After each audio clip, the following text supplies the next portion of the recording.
Para pendengar dalam hati dan dikasihi sekalian, demikianlah terjemahan 5 ayat yang awal dari surah Al-Ahqaf.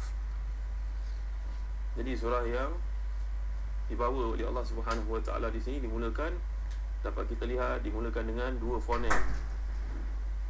Di sudut bahasa Arab, Hamim, samalah dengan beberapa surah lain yang pernah kita pelajari sebelum ini. Jadi perkara ini antara lain untuk mengisyaratkan betapa golongan musyrikun tidak mampu membuat sesuatu seperti Al-Quran. Padahal Al-Quran hanyalah menggunakan huruf yang mereka biasa gunakan dalam percakapan mereka sehari-harian. Ini pernah kita bincangkan pada kuliah terdahulu, tuan-tuan, bagaimana 5 cabaran yang telah Allah SWT kemukakan kepada manusia sekiranya mereka mampu untuk membawa satu menandingi Al-Quran, sama ada satu ayat, separuh daripadanya, satu surah, 10 ayat, semuanya tidak mampu mereka lakukan.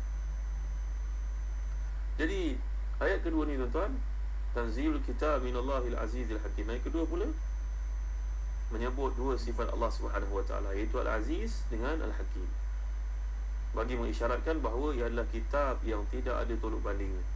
Ia telah mengalahkan semua ucapan ataupun kata-kata yang hebat yang pernah dikeluarkan oleh mana-mana pujangga, mana-mana ahli syair, bahasa-bahasa yang puitis, bahasa-bahasa pidato yang hebat mengkagumkan. Quran ini telah pun mengatasinya, sehingga semua mereka tercengang, bingung.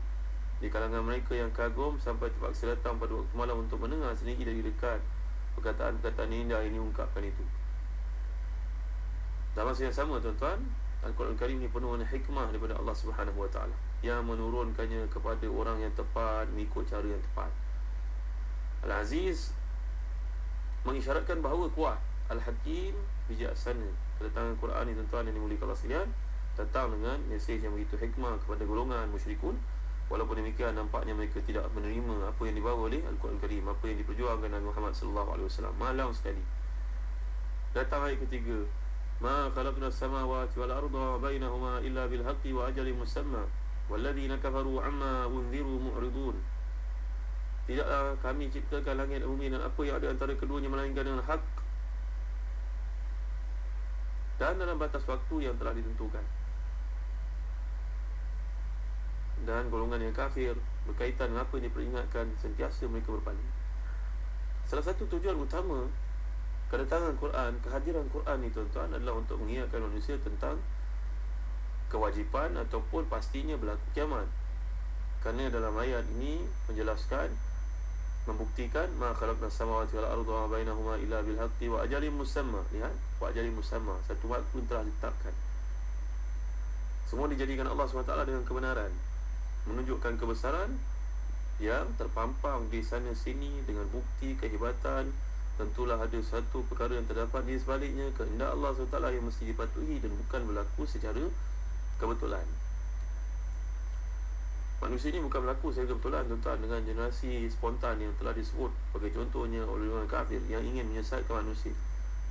Dan di atas kejahilan, kebodohan itu ramai yang berpegang terus padanya, bahawa dunia ini terjadi dengan kebetulan. La ilaha illallah Muhammadur Rasulullah. Boleh tak kapal yang besar itu berjalan sendirian, tuan-tuan?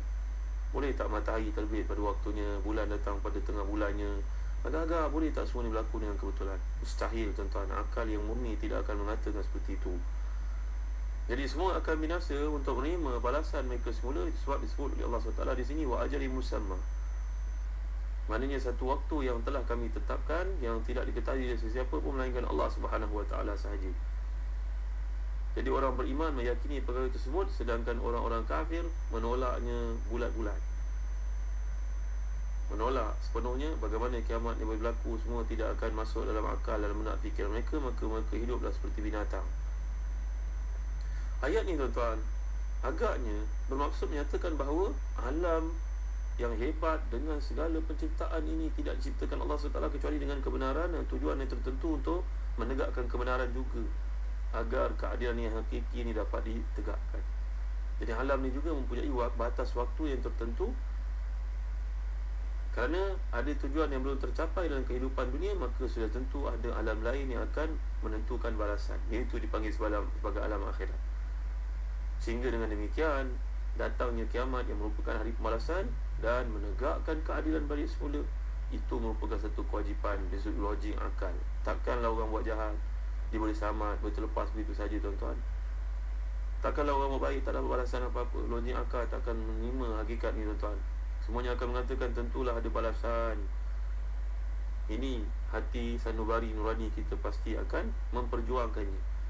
Jadi ajali musamma dalam batas waktu yang telah ditentukan merupakan satu bahagian daripada kandungan kata bilhaq yang disebut sebelumnya. Ma khalaqnas samawati wal arda wa bainahuma illa bilhaqqi wa ajalin musamma. Nampak, wa ajalin musamma ni adalah sebahagian daripada bilhaq. Jadi kefanaan dunia ni tuan-tuan disebut oleh Allah SWT secara tak langsung agar manusia faham bahawa mereka pasti akan dibangkitkan untuk menerima balasan atas apa yang mereka telah lakukan.